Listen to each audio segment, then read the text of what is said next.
Hi, sisters. Where's your brother?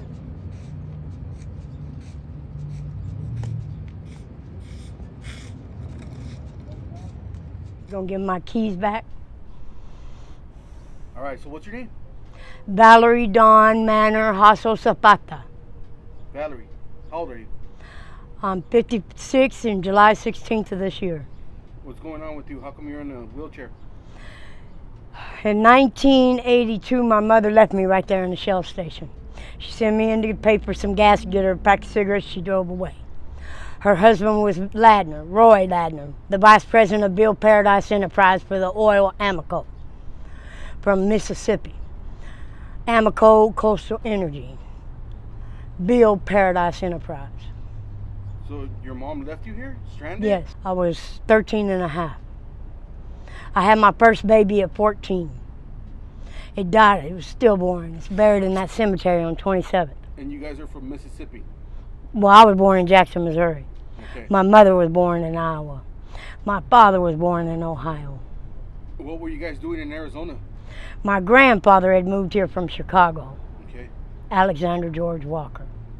So why did she abandon you in the gas station? Because when I was 6 years old, I was molested by my half-brother, Michael Baker, from Michael William Baker, her firstborn. I went to church every Sunday at 6 a.m. I rode his bicycle down there. I believed in God ever since, because when it happened, kind of like I was hovering above and looking down below at what was going on. And then he brought his friend into it when her and my Aunt Doris were going bowling leagues together to Vegas. When I was out here left at the Shell station, there were a bunch of pimps right here. They used to run this street with us. And they used to run out of the Blue Moon. Well, some old white guys, Al Shorts and John from Chevrolet and Jim and Maximilian from California and Victor, the electrician, and Victor's bar, and Tony from El Capri, and the Alamo for the Mexican bar, or the country bar, and then the two owners of the pawn shop used to be at 35th. They kind of took over being a godfather to me, which happened to be the same people who own these businesses today that run Mesa AZ, the five backers. So what's your situation now? Are you homeless? Yes, and they have all my medical equipment in 2203 East McKinley, number 1, a home inc apartment. I went to the hospital from the Shell station. I gave them a week's notice. I was run over in 98 by a DOT black driver, semi-truck, flatbed. He asked me to take him to the Pisces on 33rd and get him a big load. I go there and I knock on the door, and they let me in. They're like, "Hey, Valerie, ¿qué haciendo aquí para negro en la semi? You don't bring nobody here." And little Chapato for Beto, he was like, "What's up? Go check him." I said, "No, you want a lot? You want a lot? Just give me a 20 and I take it out there and let him smoke it." You know how to speak Spanish, huh? Yes, Maximilian was my number 1 backer. How'd you learn how to speak Spanish? All the Mexican bars. I used to do my rounds every weekend. So you used to work at the Mexican bars? I used to dance with their customers. I never drank. I never smoked. Well, I smoked cigarettes. I never did Yeah. marijuana until the electrician Victor Manuel Hasso Zapata married me. Sorry about that any type of way. I'm just trying to, get a little change and everything. If I had money, do you think I'd be right here? If I had money, you think I'd be right here? I believe that's where all your money come from in there in McDonald's. All the money? Come from right there? But then shit, we gotta go rob them then, right? I don't think you want to read the federal government. Okay. Well then why you say that all the money comes from here then? You want facts or you want a lie? Huh? So, Alright, y'all have a all right, man. My first son's daddy, well, my first daughter's father, picked me up in a deputy sheriff's car behind Maximo's and took me to Rock Haven Motel on Grand. There was a black guy, he was a manager, and he had a hole in the wall. I must have been about 14 years, maybe 13 and a half. Well, when I came back, and he dropped me out behind Maximo's, maybe 3 months later, I was sick. My belly started growing. And That's when they started me on these hourly hotels. You know, 2 TVs, one comes on, but they're both working. For them of undercovers.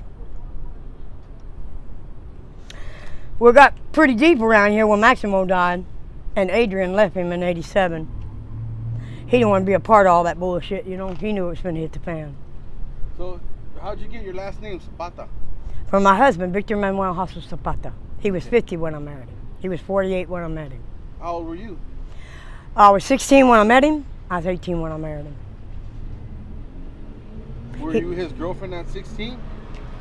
We had spent a night in a motel down there on the Encano Lodge on the east side. Yeah. Right over there. And I took off with the butcher knife. And I went looking for my mom.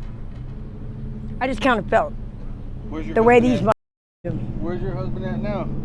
Probably hiding from everybody connected to Maximo's. What do you do out here to survive? I go to Food City and Panhandle. I used to do it at QT. And then I did it at Circle K. Until they realized that while I'm panhandling, I'm giving productions away to these people to save their business and their small homes and telling them just who the dirty son of a bitch is.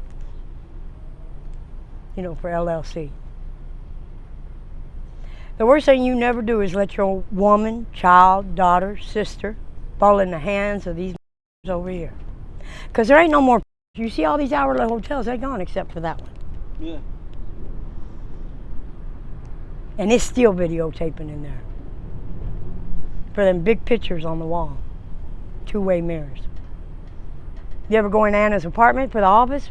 You'll see just what I'm talking about. The worst thing about it is when I get fed up and I go sit in the middle of the street and dare them some call the police, they get mad. Because it's our boss that I'm calling out. You know? My daughter's father was Saeed Amaji, a computer technologist from Iran. In 1991, my daughter was born. And I met him in '90 on the Naval Arms Air Force Base in Four Corners. My son's father was Edward James Taylor. His first wife was Sandy Brown. She worked the 5th floor. You see what's going on? They ain't no good over here.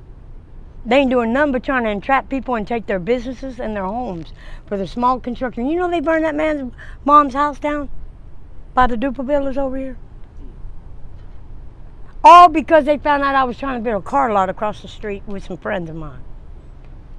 By letting the old man run it and open it. This place is fucked up for organized crime. And they'll sell out your mother, your daughter, your sister, and they don't care who they to get her. Money's more important to them than greed. I feel real sorry for these sons that want to come from Mexico and India and Africa and Russia and Iran to buy these companies up. For what? So they can come back and take them from them again? Unless they're connected that way and can keep them out? The only way you keep somebody like that out is to stay connected with someone who knows who all 5 of them are. For David, John, Chief, that black man, Maurice, who's running for Senate, and Joe, which he goes by George, and Armando, Mesa Z.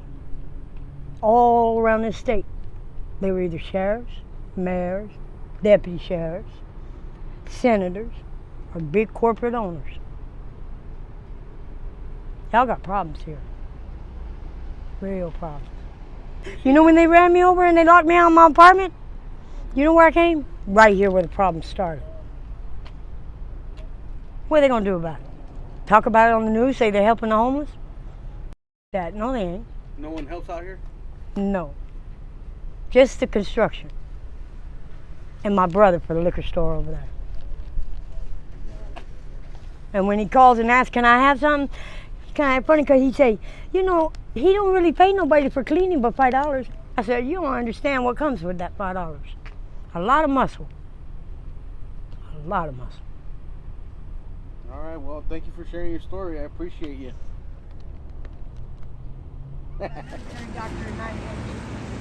Neighbor on that one. No?